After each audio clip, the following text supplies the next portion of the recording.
Now we are going to start with a compound that is the baking soda. So again we have to look, this is a common name for the compound. So we must be looking for the chemical formula first, because you would be curious to know that what actually is the baking soda, right?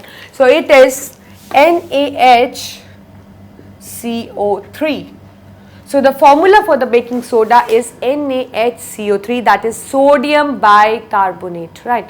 So when you are going to write the chemical name, so what the chemical name becomes? It is sodium bicarbonate. So this is a chemical name and this is the common name, right? So see, you must be this thing surprised to know that the chemical which you usually see around, or which you usually use in a chemistry, that is the sodium bicarbonate, is the one which is called as the baking soda. So because you must be familiar with the baking soda word, right? Because your mother must be using this soda in kitchen in one or two using in many of the vegetables or the anything which she's cooking in the kitchen. So see that the baking soda is just the sodium bicarbonate which you were using in a, like from the previous classes, in a compound, that is the sodium bicarbonate. So now we'll be looking for its preparation first, again with the properties and again with the use. So when we talk of its preparation, so it is prepared by the same process by which the washing soda is prepared, that is the Solvay process. So I think you all know the Solvay process. So what happens, like when we prepare the Solvay process, if you can recall that, so in the first the carbonating tower, what products we got? We got, when we mixed this ammoniated brine with carbon dioxide, we got ammonium chloride, and along with that we got sodium bicarbonate.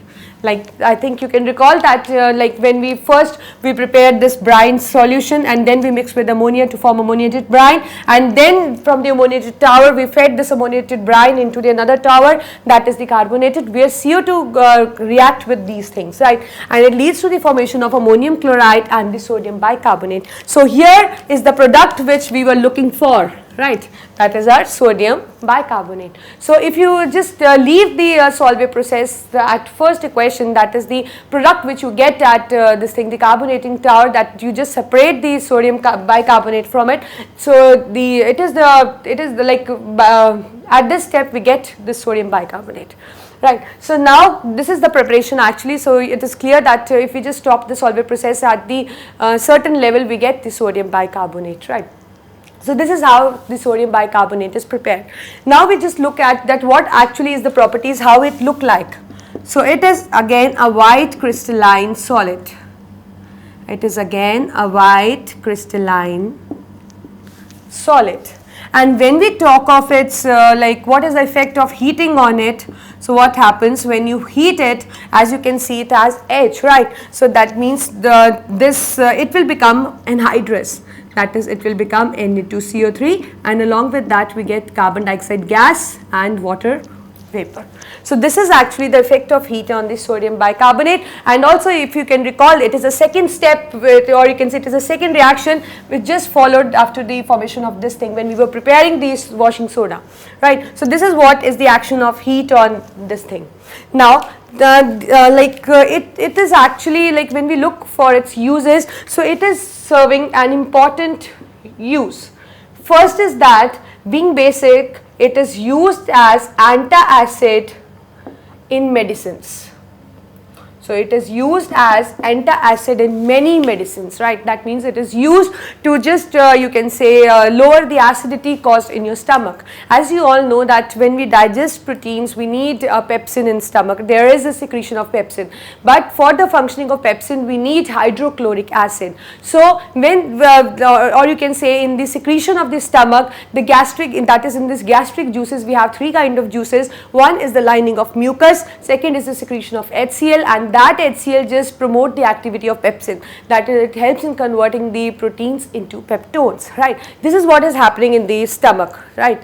So what happens, sometimes what happens, the HCl is secreted in a large amount. So what happens, it leads to the increase in the acidity in the stomach, or it leads to the acidity. And you know that acidity is somehow harmful. If the acidity increase above certain level, it can cause inflammation leading to ulcers. So nobody wants that, right? So whenever you feel feel that your acidity has acid secretion has crossed certain level, so we make use of antacid tablets or antacid tonics. So there the baking soda is being used, or you can say the baking soda is one of the constituent of those antacid tablets or the tonics which you get, like Gelusil, Metadrate, you have Eno. So it is just one of the constituent in that. It acts as antacid. That means it helps in reducing the acidity which is caused in the stomach, right. Second use is that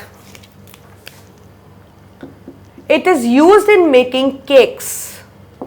It is used in making cakes. So this is something very important, that how it is used in making cakes. So what happens that first, like when your mother is making cake, what actually she do? She just mix the things like she makes the dough, right?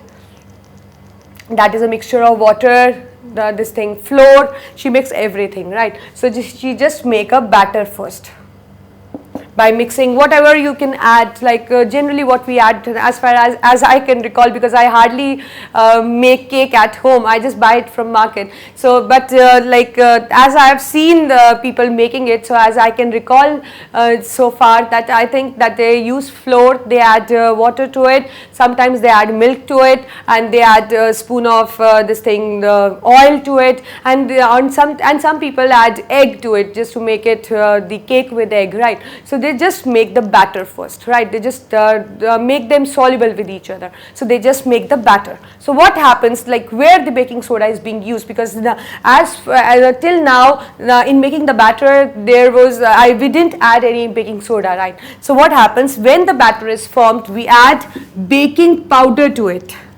What we add? We add baking powder to it. And you know that baking powder is actually a mixture of, you can say it contains baking soda, and along with that it contains an acid, that is the tartaric acid. So these two are the constituents of baking powder. So what does baking powder possess actually? Baking powder contains the baking soda and it contains the tartaric acid. So when you add this baking powder into the batter of the cake, what happens? You just add the baking powder and you stir it. After stirring, what we do, we just keep the batter containing the baking powder on a gas. Right, we just heat it. I'll just make the flame with red to make it more colorful. So we just start heating it. So what happens when we just heat the batter, we know that the baking powder contains the baking soda and tartaric acid, right. So when we just heat, what happens actually? So the sodium bicarbonate present in it on heating form sodium carbonate along with this water vapor, and we get carbon dioxide, as we already did in the chemical reaction, that it is a chemical property. It is a property of sodium bicarbonate that when we heat it, it just gets split into or decomposed into sodium carbonate along with that water vapor and carbon dioxide. So when we just heat it, it just split into sodium carbonate, water vapor and carbon dioxide. So the gas, as you know that gases are volatile, they have the ability to escape. So as soon as CO2 molecules are formed, I'll just indicate with the circles.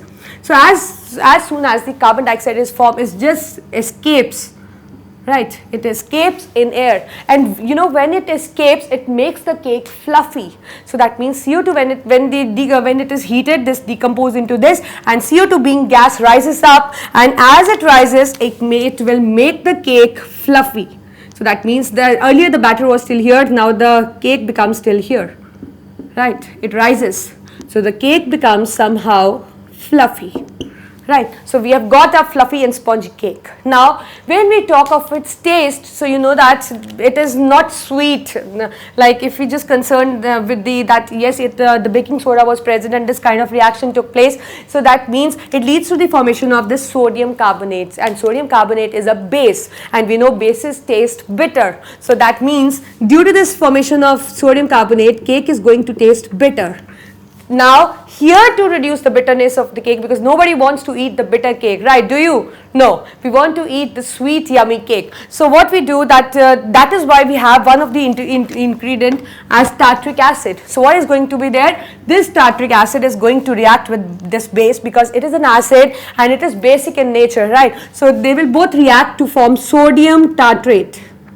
they will react to form sodium tartrate. So that means the neutralization reaction occurs actually. So this tartric acid reacts with the sodium carbonate, that is the acid react with base to form a salt, and you know what happens, that means the bitterness caused due to sodium carbonate has gone away and the original taste of cake is retained. So what is the cake, what is the taste of the cake? You must have eaten the strawberry cake, the pineapple cake. So different cakes have different kind of taste according to the flavor which is used, right? So this is what is going to happen in the formation of the cakes, right? While we were doing the preparation of cake, my mouth has just the salivation in my mouth just making me remember that when we eat in yummy cake, what kind of feeling we get, right? So this is what I think you'll remember, that baking soda is one of the ingredient of baking powder which is added to a cake or which just helps in making the cake. So this is the second use, that where the baking soda is being used. Now it has one more important use, which is just saving our lives. So let us look at the board. What is that use? It is used in fire extinguisher. It is used in fire extinguisher. So see how it is used in fire extinguisher. See, fire extinguisher consists of two cylinders. One is the metal cylinder, the outer one, and in inner it has the cylinder made up of glass. So it is the glass cylinder, right? And it is bounded by somehow by the common knob. That means the knob which we press, right? So what is there in these cylinders? In the metal cylinder, what do we have? We have the baking soda, that is a compound which we are studying till yet. So it is the baking soda, and in the glass cylinder we have concentrated sulfuric acid. Right. So these are the ingredients which are actually present in the fire extinguisher. So what happens whenever due to any reason there is a fire in a building, right? So what you look like, for what substance do you look first? You will look for the fire extinguishers. You must have seen the the cylinders installed in the buildings, right? So what you do, like we just pull that cylinder and we just press its knob, right? This is the knob, right? So we just press its knob. So whenever we press its knob, what happens? This glass cylinder, due to the pressure exerted by the pressing of knob, it just burst, right? So that means this glass cylinder just burst, and these two chemicals, that is sulfuric acid and baking soda, mixes with each other. And you know, when they mixes, what kind of reaction take place? Just look at the board.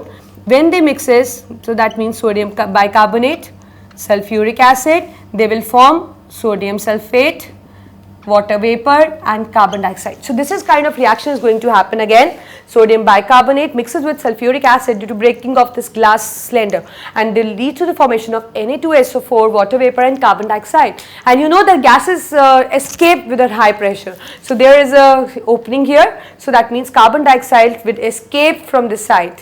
And you know that carbon dioxide is a non-supporter of combustion. So what it is going to do, when you're just going to press the knob, the glass cylinder is going to break. This kind of reaction will take place in a cylinder, and CO2 will just pass from it. And when that CO2 just reaches the, you can say, the area where the fire has occurred, it will just cut off the oxygen supply. And you know that the supporter of combustion is an oxygen, and when the supply of oxygen is cut, so that means a protective blanket is formed, and hence the fire will get extinguished.